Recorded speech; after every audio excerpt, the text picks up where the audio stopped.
Alright, so I never made a video before, so y'all gonna have to bear with me a little bit. But basically, I'm gonna be explaining how to install like an aftermarket amp for your door speakers, an amp for your sub, and how to bypass your factory amp. Because if you're wondering why your speakers sound like shit with your aftermarket fucking head unit, it's because your factory amp is making them sound like shit. I don't know why, but it is. Also, if anybody knows where I can get like this wire right here from Apple CarPlay, if anyone knows where I can get like a little thing to go right here, please put the link in the comments, or just let me know where I can get this. All right, after that mess, I'm finally gonna talk about the fucking bypassing the factory amp that normally would sit right here. It would screw in right here on this bolt, and then it gets zip tied like back there, I think, and then I think there's one more screw like down in this area. But basically this harness right here and this harness right here plug into the factory amp. This does not matter at all. You do not need this. Throw that shit away. Put it back there. And then this, basically what you're seeing right here, I bought this online for $15 on eBay, and it didn't come with a freaking color code.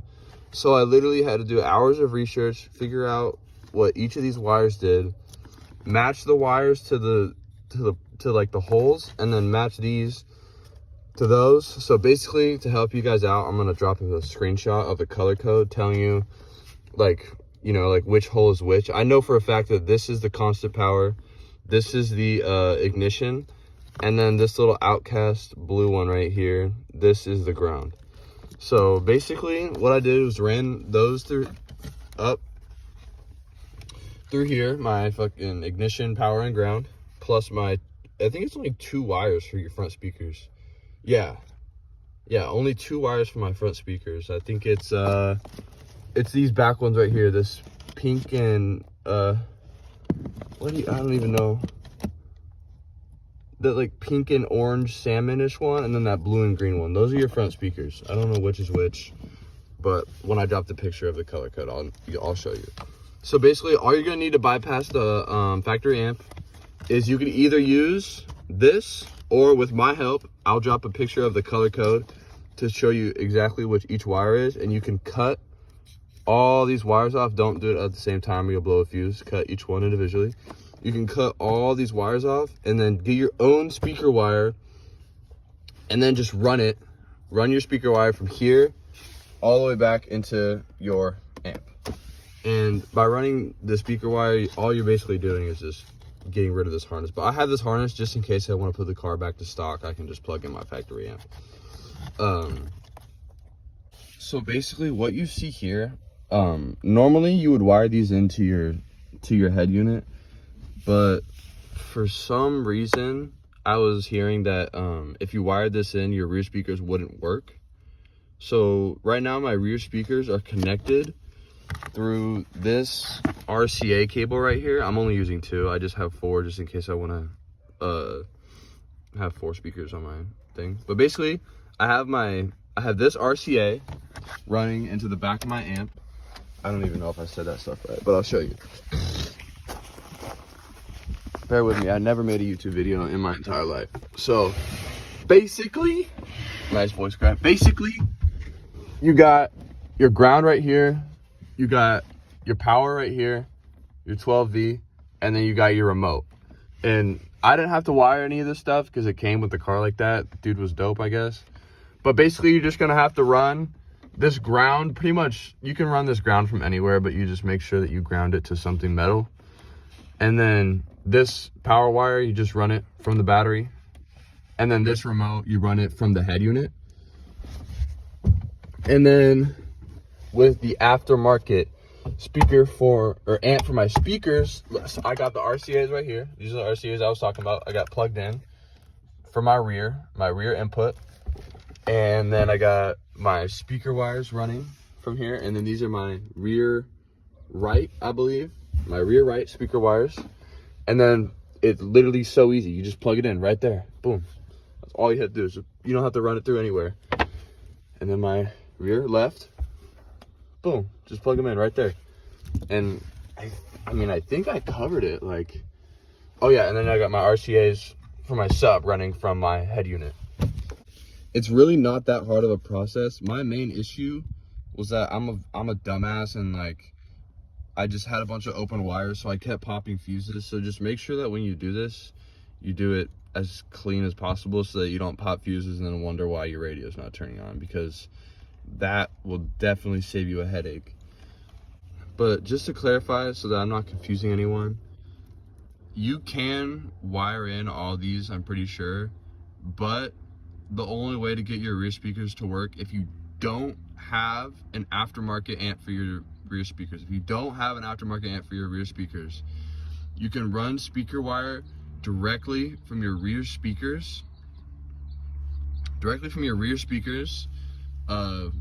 not into this, but like you would three-way splice it between your radio wires, these wires, and then your speaker wires back there. You would three-way splice them, and with the color code that I show you, you'll be able to tell, like, you know, which ones you have to tap into. I really hope that helps. I think I'm explaining it the best I can. I don't think I need to take this out for you guys, but I'll just take it out anyways, just in case. So I feel like my talking has just been kind of all over the place, so yeah, what's good? Basically, you got one bolt here, one bolt here. Everyone pretty much knows how to do this shit. One bolt here, one bolt here. You got 2 screws underneath this plate, pops out, pulls out once you unscrew these, and then I'll show you right now. Okay, so short story, if your head unit looks like this and you only have 2 RCA jacks, you can only use the RCAs for your sub. You can't have an aftermarket amp without doing a bunch of confusing wiring shit. I can make a separate video on that, but the focus of this video is basically just aftermarket amp for your speakers, aftermarket amp for your sub, and bypassing the harness. So if your head unit has, no, let's say it has 2 RCAs for your speakers and only 1 for your sub, this is what you need. You need a male to 2 female. Male, 2 female. It's at AutoZone. It's like $7. If you only have 1 RCA jack for your sub, that is the connector that you need. It works just fine. I used it on my truck. But basically, I'm about to show y'all. Oh, I actually have to end the video so I can flip. But here we go. I'm about to take this out. Just pulls right out after you get the screws off. And yeah, don't get overwhelmed. There's gonna be so many wires. Yeah, but just for reference, this is my head unit. These are all the extra wires I didn't need. All I needed was this is my ignition, this is my constant power, and then wait, what the fuck? Where's my ground? Oh, and then my ground is right here.